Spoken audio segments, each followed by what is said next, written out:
De quoi parlent les 12 chansons de l'album de Taylor Swift, The Life of a Showgirl? La première chanson, The Fate of Ophelia, parle du fait que Taylor Swift se sent sauvée par son bien-aimé du destin tragique de Ophélia de Hamlet. La seconde chanson, Elizabeth Taylor, parle des similitudes que les deux artistes, les deux femmes ont et que en fait leur vie n'est pas si glamour qu'elle semble être. Opalite, le troisième son pour moi, parle de résilience, qu'après les peines, les dramas, voilà les choses dures, les coutures, on arrive à se relever et à créer son propre bonheur.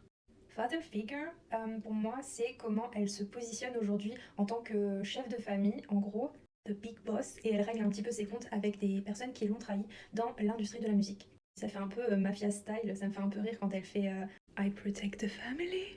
Eldest Daughter, c'est un peu comme on voit les choses en tant que sœur aînée. Que Taylor, même si elle a essayé tous les rôles possibles et inimaginables, et bah c'est dur à dire, hein, tous les rôles possibles et inimaginables pour être cool, pour être acceptée par les autres, pour faire partie de la bande, bah qu'en fait, au fond, à la fin, elle reste quelqu'un de loyal et de simple et de présent pour ceux qui comptent vraiment. Elle dit aussi que c'est difficile d'être le premier enfant parce que tu t'en prends plein la tronche, que tout ça te permet d'évoluer et de trouver qui tu es. Ruin the Friendship, c'est vraiment une chanson émouvante où elle parle du fait qu'il faut oser, même si on a un meilleur ami mais qu'on est amoureuse de lui, il faut l'avouer, il faut lui dire parce que ça peut être rapidement trop tard et on peut le regretter toute sa vie. Actually Romantic, c'est apparemment une baffe qu'elle a envie d'envoyer à Charlie XCX parce que bah, c'est plus son ami tout simplement.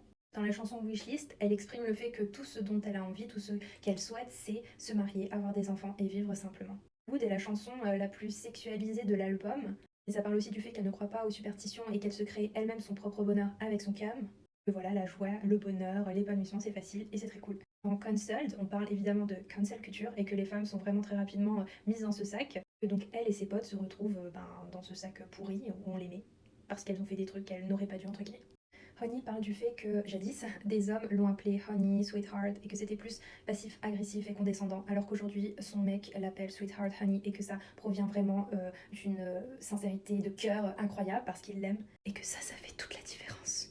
Et enfin, The Life of a Showgirl, donc en duo avec Sabrina Carpenter, ça parle, on va dire, du métier de chanteuse. Et dans cette chanson, on imagine un personnage très connu, très célèbre, très cool, et une fan qui vient l'aborder et lui dire c'est mon rêve ce que tu fais. Et que cette dernière, donc l'artiste, lui dit tu veux pas faire ça, c'est pas un métier cool en fait. Voilà, genre fais attention à ce que tu souhaites. Voilà.